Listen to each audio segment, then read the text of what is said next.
The Southbank had seen one of our other projects in Birmingham, and so they asked us to look at this project. I think they were looking at they were looking at a few artists to do the project, and they had the Martin Luther King quote that they wanted for us to use about the strength of love, and it was called Temple.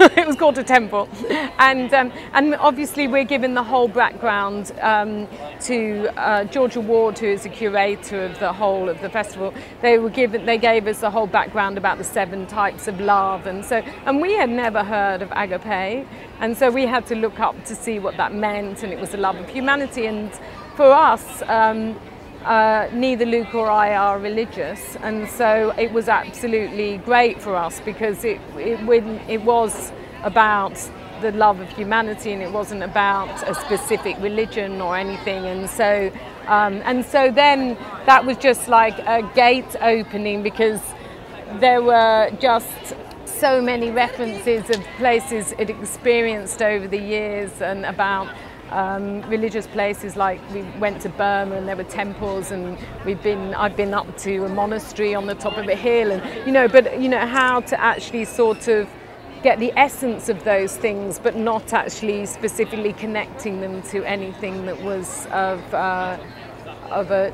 religion. Not that it couldn't have a spiritual feel about, that I think that's quite complex, isn't it? This whole experience is something that isn't about religion and needn't involve any of the problems that I think religion can bring to many occasions. And if it's a way that love can be celebrated without it being in any way connected with any particular religion, I think that's a fantastic thing.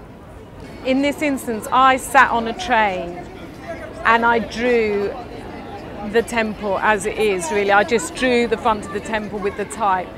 And then from then we made a model, and then we showed them the original illustration. They really liked it, so then we developed it from there, and then it just moved very, very fast.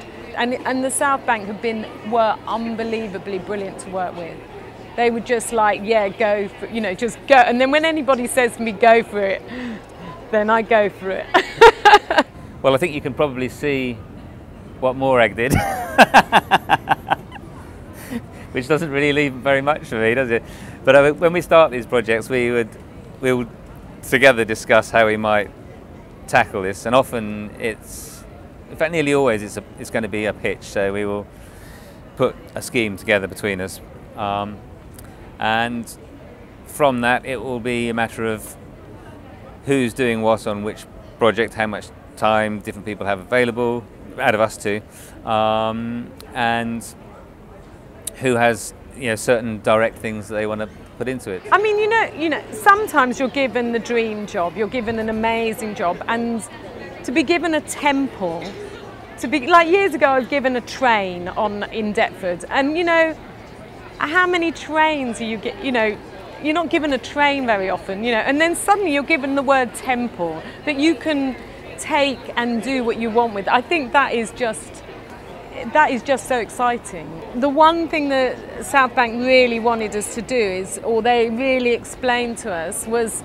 that the building is so huge, and people often think that the things they make will be more significant than they are, but actually when they're out here they get lost among the whole sort of just the surroundings, because there's so many things going on. And so if you want to make an effect, you have to then work with scale, you have to work with, so I suppose that was the thing, to sort of go, actually we're going to make this thing and we want it to be noticed. So the biggest was the engineering, I say the engineering on the project. But what is so brilliant about that is that when we're so involved in everything, there isn't somebody who does that for us or anything. We totally are involved in that.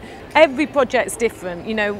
A movement cafe was fine, but it was over in a nice, under a tree in a thing, then suddenly you do something in a completely exposed environment. You've got to learn all over again, but now we've done it, and it's still standing, and so that's great.